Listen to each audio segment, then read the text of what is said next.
Hello digital world, welcome back once again to another episode of Spliced in Later, coming in a bit later than the week. I know I said last week that I will be back next week on Tuesday for some episode, and then I'll be back later in the week for a review, and then Tuesday came and went and I did not put up an episode, and the only thing I can say to that is I didn't feel like it. So apologies if you were waiting for it. But this is the one I was more excited to do anyway, rather than just do an obligatory, oh here's something else. I knew another episode was coming later in the week that, one, I would really want to do, and two, that I think a lot of people are really interested to hear what I have to say about it. So without beating around the bush too much, because it's late at night and I also don't feel particularly well, we are going to get right into our review of the newest Marvel Cinematic Universe film, Black Panther: Wakanda Forever, the sequel to Black Panther, the 30th film in the Marvel Cinematic Universe, and a interesting milestone in terms of the roller coaster that has been the untimely passing of Chadwick Boseman and the future of the Black Panther character and world in the Marvel Cinematic Universe. We are adding it on to our never-ending, and I mean that, never-ending look into the Marvel Cinematic Universe, because that content just keeps coming. Whether I go back to the very beginning and talk about the early days, or I review the new stuff that's coming out online, odds are at least one per month there's at least some MCU episode here on the show. Now, Black Panther: Wakanda Forever brings to close Phase 4 of the Marvel Cinematic Universe, which we didn't know it was going to do until Comic-Con announced it not too many months ago. If you're unfamiliar, if you don't know what I'm talking about, the MCU is a long series of interconnected Marvel comic book superhero films that all exist on their own special adventures, but then will often come together for big team-up films. We did just finish the Infinity Saga, which was 3 phases of slow build-up to the ultimate confrontation with Thanos and his Infinity Stones. Phase 1 was the origin of the big 4, the big 6, however we want to call them: Iron Man, Hulk, Thor, Captain America, all the rest. Phase 2 was sort of stirring the pot, introducing Infinity Stones and side characters, and then Phase 3 brought it all together for the big climactic showdown. Ever since Endgame finished and Spider-Man Far From Home popped on its little epilogue at the end, there has been interest and worry and concern and intrigue into what the MCU is going to do next. What direction are they going to take? They've hinted at what they want to do. They have announced more sequels. They've said we're going to make a movie about the Fantastic Four and the X-Men because we've got the rights for them now. Blade's coming in. The plan is Kang the Conqueror's coming. We're going to be all over the multiverse. It's going to be the multiverse saga. And we'll do the same thing. We'll have phases. So this was Phase 4. And the difference with Phase 4, along with the other phases, was that we now have Disney+. So not only did we have 2 or 3 movies coming out a year, but we've got 3 or 4 TV shows that drop on Disney+. So for a majority of 2021 and 2022, there has been MCU content, which is both a positive and a negative, and I think I have to get down with the people and agree with them on that regard now that we have officially finished Phase 4. Perhaps things will come clearer as we get later on, but I will agree that Phase 4 does seem a bit all over the place at the moment in terms of quality, in terms of storytelling, in terms of theme, and all of that stuff. Having just seen this movie, it's really hard to picture a world where this and Thor: Love and Thunder exist in the same world, because the tone is vastly different, which is fine. Whatever, I don't really care that much. But now we're moving on to Phase 5, which is supposedly when things are really going to kick in. We've got Ant-Man and the Wasp: Quantumania kicking off next year. Ant-Man faces off against Kang. Supposedly this is when things really build towards whatever the end game is for the multiverse saga is. But to that end, what did Phase 4 end up being? Kevin Feige and friends will tell you it's fallout from Endgame. It's our characters recovering and rebuilding themselves. And I can see a lot of that in there. The problem Phase 4 has, which I think Marvel will have to look at going forward, is the extra content. All the Disney Plus shows and all the movies coming out constantly means people still expect what they got from the older phases. They always expected, even with the side movies like Ant-Man or Spider-Man Homecoming, there would still be some sort of hint or reference to the future, sort of saying we are building towards something. Phase 4 didn't have that because for a long time we didn't know what the multiverse saga was or anything like that. Which wouldn't have been as noticeable if we only had the movies, Black Widow, Shang-Chi, the Eternals, and then moving on to Doctor Strange 2 and Thor 2. But when you've got WandaVision and the Falcon and the Winter Soldier and Loki and Hawkeye and Moon Knight and Miss Marvel and She-Hulk and Werewolf by Night and all of that coming out constantly, that sense of building tension, I think, is deflated because you can't build it the same way. You can't keep building with everything. If you've constantly got MCU stuff, there's no way to maintain that upward rise of suspension and intensity. So we'll see how we go from Phase 5 onwards, but looking at Black Panther Wakanda Forever as the conclusion of Phase 4, to me, it doesn't really feel like it's concluded anything. But as I've said when we've gone back and talked about Iron Man, it's a throw thing at the wall and see what sticks kind of thing with the MCU. And their early plans it has never been 100% perfect. No one sat down in 2008 and said, all right, we're going to make 23 films. This is the order we're going to do them in. This is how we're going to do it. It's trial and error. It's knowing what works. It knows what doesn't work. You go back to those old Comic-Con announcements, Kevin Feige standing in front of that big board that has Thor Ragnarok in dark, sinister writing because Taika Waititi was not attached. And that Inhumans thing, which never, ever happened. Even now, looking forward, Blade moves about all over the place. Fantastic Four has lost who knows how many directors in the last couple of weeks. So it's not going to be consistent. And I think we all have to accept that, but we also have to know that it's okay to not be as impressed with what it was before, but also what comes now doesn't ruin what happened before. It's sort of like me finding out that there was a new Planet of the Apes movie coming out. Cool, I'm excited for it. But even if it's terrible, I know that I have my solid Andy Serkis Caesar Planet Apes trilogy. That can't be touched. And it's the same with the Infinity Saga for the MCU. That said, there have been some really strong stuff in Phase 4. I've loved Shang-Chi. I loved Eternals, Miss Marvel and She-Hulk. There have been some so-so stuff like Thor, Love and Thunder, Black Widow. And there hasn't been anything I've hated, so it's still good stuff.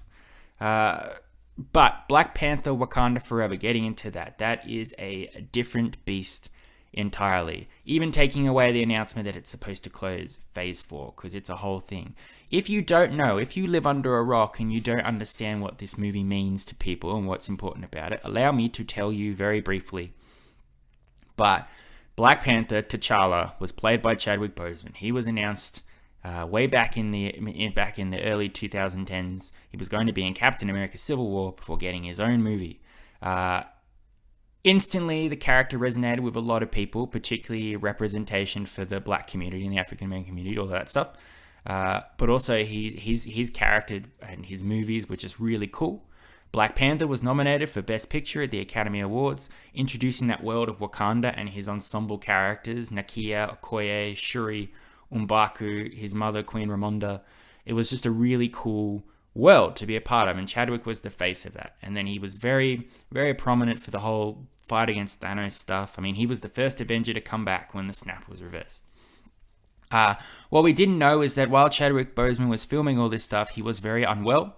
And then, unfortunately, very, very surprisingly and suddenly, it was announced in 2020 that he had passed away.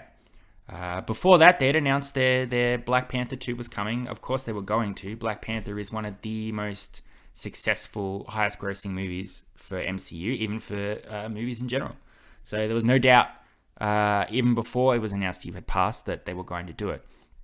The question after that was, what do we do? Do we do that movie? Do we recast T'Challa? Do we retire the character as a tribute to Chadwick Boseman? And eventually what everybody decided, Ryan Coogler came back to direct this film, was Black Panther 2 is more of a Wakanda movie. It's an ensemble piece featuring all the supporting players in Black Panther's life, very specifically Shuri, his sister, and Ramonda, his mother. Showing how he impacted their lives, how they go on in a world without him, what becomes of the Black Panther mantle, all of that stuff. So right off the bat, going into this movie, it's not going to be your standard MCU affair. There's no room in this movie for Thor doing the splits or giving his axe a beer or something like that. You cannot approach this movie in that sense. It'll be a different beast. You have to be respectful. If you're going to do a tribute to Chadwick Boseman, you have to be respectful about it. You can't just then degenerate into normal MCU standard affair. But it still needs to be a solid movie with interesting characters. They still got to introduce more aspects of the MCU, building that ever-growing world. It's a tremendous task, especially for people like Letitia Wright, who probably when they signed on to play Shuri never would have dreamed in a million years that they would be taking on the responsibility of co-headlining a Black Panther movie, not playing supporting to Chadwick Boseman anymore, but being the main focus. It's an interesting move by MCU and all of that. And the trailer that dropped at Comic-Con, I fell in love with it immediately. I listened to some soundtrack from the music before going in. It sounded great. Some of my all-time favorite characters are from the Black Panther world. M'Baku is my spirit animal. I love Winston Duke's portrayal of him. He is great. And I am also, I'm a sucker for teary, emotional, jerking films that are influenced by real-world events. So this had a pretty high bar for this movie to hit. Did it hit it? Not quite. But it was still very good. It was a very, very good, very entertaining, very powerful, very emotional film. It wasn't perfect, which is unfortunate, but by no means was it terrible in any sense of the word. There are just some teething issues. I think the movie became a little bit too ambitious for what it wanted to do, and it struggled to balance when it wanted to be a tribute to Chadwick Boseman and when it wanted to be a Marvel Cinematic Universe movie. Very briefly on the plot, because I can't spoil this. People need to experience everything naturally as it occurs watching the movie, especially with this one. But this movie basically picks up. T'Challa has passed from an unknown illness. He has passed away. His mother, Queen Ramonda, is now ruling Wakanda. His sister Shuri has become very withdrawn and emotional. She hasn't come to terms with his depths.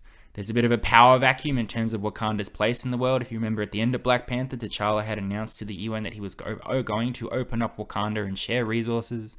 With him gone, that's not really going particularly according to plan, especially when you look at the rest of the world and how shitty they are. Places that want the vibranium for nefarious purposes. One particular group think they found some vibranium deep under the water, so they go to have a look. Accidentally disturbing an ancient civilization of Mayan culture that's living under the water. Some could say it's Atlantis, but we're not allowed to. Thanks, Aquaman. But this world is kind of like Wakanda, except underwater, ruled by a mutant, half human, half underwater person, man with wings on his feet, called Namor. I'm going to say Namor. It's probably Namor then. He's not too happy about what happened. He's decided he's going to protect his world by waging war on the surface world. And he basically issues an ultimatum to Wakanda. He sees them as kindred spirits, but he's also like, either you join us in destroying the surface world, or you will be the first that we destroy. Ramonda and Shuri very much clash over different ideas about how to approach Namor's threat. Everybody in Wakanda gets involved. They bring back Nakia, Okoye, M'Baku. Martin Freeman's Everett Ross shows up for a bit. They introduce a new character, a child prodigy called Riri Williams, who is essentially the MacGuffin of the film. Everybody wants her because of her smart genius. She knows how to find vibranium and all of that. And eventually, things will come to a gigantic confrontation between Wakanda and the people from Namor's world for... not dominance, but there will be a winner and there will be a loser. That's very basic plot. There's a lot more going on that I just can't touch on because I don't want to spoil that film for you. The movie worked very well when it was, hey, Chadwick Boseman has passed. It's a tribute to him, and it's seeing how that has affected his two most important people from his family, his mother and his sister. This is basically Letitia Wright's movie for about 50%, and the other 50% is Angela Bassett. They are both playing co-leads here, and the emotional gravitas that they are putting into their characters, which you can tell is also being pulled from real life tragedy, is very powerful and very intense to watch. Angela Bassett has some incredible monologues in here, which are just gut-wrenching. And Shuri's whole characterization is the way that her view of science and her faith in Wakandan culture are clashing in terms of how to cope with T'Challa's very untimely passing. He doesn't go out in a blaze of glory. It's not anything too heroic or violent. It's just an illness. He just dies, as people do. And it's very clearly Shuri tried to save him, wasn't able to, and that's weighing on her. And that loss and their way of honoring and respecting him is how they differentiate in treating Namor as a threat or an ally or anything like that, which has pretty devastating consequences for both of them in certain areas.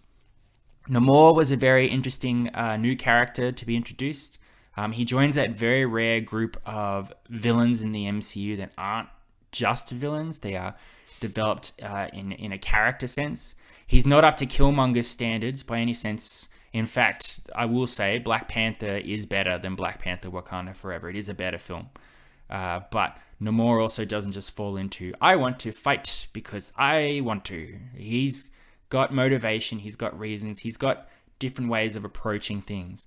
And his culture, his world, when they are attacking the surface world, it's actually pretty scary and pretty violent. There's some real gnarly deaths in here and some spooky stuff underwater. There was a brief moment when I started the film and I was like, oh no, could this be the first jump scare MCU film? Luckily, they didn't do it, so that was good.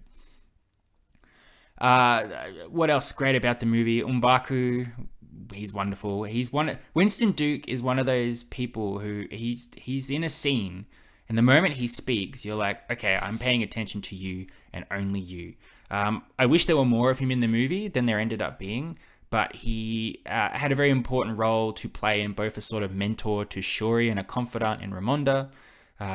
He has some really, you can tell he's a really tough leader of sorts, and his role in the world at the end of the movie changes substantially, which I'm excited to see going forward. Ryan Coogler's direction is great as always. There's a really cool one-shot take where Shuri and Okoye are running away from some FBI agents, and it's spinning around as they're getting onto bikes and cars, and Riri Williams is getting in her flying, not Iron Man suit. Looked really awesome. And the music as well. The music is powerful. It's played very perfectly to the emotional stakes that's going on in the movie, and knows how to build up the score to really give you the goosebumps, or in certain cases, to just hold off on music entirely. The movie obviously starts off very sad, and there's not a lot of music going on. It's just very matter of fact, T'Challa has died. And then here's the Marvel Studios logo, no triumphant music. It knows that this is an emotional film. And that's one thing I'll give it props for as well. There's comedy in here, because you need comedy in an MCU film, but it knows how to balance it. It knows when the right time to tell a joke is and when to hold off. You could not approach this film in the same way that Love and Thunder was approached, and being like, T'Challa has passed. Where'd he pass? Behind that tree? No, he died. Oh, that was a terrible joke, but that you get what I'm talking about there. It is respectful, it is powerful, and it knows how to tug at the heartstrings and all of that stuff too. Its big issue, the problem that I have with it, which sort of it's a big one, unfortunately, is it is a bit of a bloated, busy mess, and it has a lot of trouble balancing storylines and characters that are outside of Ramonda and Shuri. Ramonda and Shuri's story arcs, their character motivations, what they go through in this film is solid. Perfect character development, perfect stuff too. Namor as well, he gets enough character development to establish him as a character. He is used effectively. Everybody else though, the movie struggles. It's sort of like, this movie's 2 hours and 43 minutes, maybe 47 minutes, I'm not sure. And aside from Ramonda and Shuri, you bring back everybody from Black Panther. You've got T'Challa's old flame, Nakia, his Dora Milaje, Captain Okoye, and her lieutenant, Io, a new Dora Milaje character called Arnica. You've got, of course, M'Baku's back. Martin Freeman's CIA Everett K. Ross is here. All the tribe leaders from the first movie are back as well. All the most notable Dora Milaje are back as well. And then we're introducing the new characters. You've got Namor and Namora and Atuma from the not Atlantean world. Riri Williams. Another character shows up in a lot of Everett Ross scenes, which was a bit of a surprise. So you got all those characters all going through their own sort of arcs or their own sort of little stories and emotions, but they're not treated nowhere near as important as the main story going on. And it's really jarring circling around to all these characters and not giving them enough time to develop what's going on with them. Like Nakia takes a long time to show up in the movie, and then she's sort of there, but not really relevant to what's going on. Okoye is very important for the first bit of the movie, and then she drops off. M'Baku makes a couple of jokes, disappears entirely, then gets very important at the end. Martin Freeman's Ross, while exciting to see him back, he did not need to be in the movie. His most important role was his very first scene where he passes on information to the Wakandans, is what they need to do. But then after that, he hangs around the movie, but not as a part of the storyline. He's sort of adjacent. He's doing his own thing. He's having this weird thing happening, which does not affect the plot one way or another. If you took that out, everything would happen the exact same way. And it's stuff like that where you go, okay, this movie doesn't need to be that long if you've got these unimportant Martin Freeman scenes. We don't need to have all these characters. We can stripline it down a bit. And if you want all these characters in the movie, that's good, but give them their time to develop, to focus on them. Because of all that, you are very aware of the runtime. You can feel a lot of that 2 hours and 40 minutes, which is a shame. It's not a deal breaker in any sense of the word for this film, but it makes rewatchability probably a little difficult. Final thoughts though, Black Panther Wakanda Forever gets an 8 out of 10 for me. It's very solid, emotional, powerful tribute to Chadwick Boseman, while also really showcasing the acting chops and the powerful nature that Angela Bassett and Letitia Wright put into this film. I enjoyed the score, I enjoyed the direction, I enjoyed the character of Namor and introducing his world. I enjoyed checking in on Wakanda again and seeing all my favorite characters. Unfortunately, the pacing is a little slow. The plot is a bit bloated. There's a lot of unnecessary scenes and characters that don't get enough to shine in their scenes, so they sort of come and go and leave you wanting more. And in terms of a close to the Phase 4, it's probably the perfect example of what Phase 4 was as a whole. Some moments of greatness, some really powerful stuff, some great characters, but a sense of direction was not to be found in certain bits. There you are. Thank you very much for listening. I hope you've enjoyed. I don't want you to think that I am giving this a negative review. I know it might sound like it. I think it's just very matter of fact. I wanted this movie to be really, really, really good. Perhaps I set a bar too high for it. But at the same time, I wanted it to be a certain way, and I got it about 80%. It's only 20% that it fell down a bit for me. And it's just worth noting. I'm not going to say a movie's perfect if in the back of my mind I'm like, except for those things. I highly recommend it though, especially for Chadwick as well. It's interesting how the movie ends, what the future of Wakanda is going to be, the character of Black Panther, the big mystery of who the Black Panther is. That's a good reason to go see the movie as well. What they will do with Chadwick Boseman's legacy going forward is pretty interesting as well. And I hope this isn't the last we've seen of the Black Panther and the Wakanda world and all those characters, because I do really like them and I think they're awesome. I can't get too much more into it without getting spoilery, because there's some really cool stuff in here that I just can't talk about because it needs to be kept on the down low. Maybe one day I'll come back to it once it's in the domain for a year and I can talk about this really cool scene which I was so surprised to see happen in this film and thought was really powerful to Shuri's story in here. But that's a story for another time. Otherwise, thank you very much for listening. I hope you've enjoyed. I will be back next week, I promise. I don't know. Disenchanted comes out next week, so I'm definitely going to review that. It just depends if I'm going to review that next week or review it the week after and do something else before it next week. Who knows? I certainly don't. I guess I'll decide when I am pulling out my microphone if I'm actually going to record something or not. We'll just have to wait and see. But until then, thank you very much. I love and appreciate you as always. Go check out Black Panther Wakanda Forever. It's very good. I recommend it. Adios, muchachos. I'll catch you next time.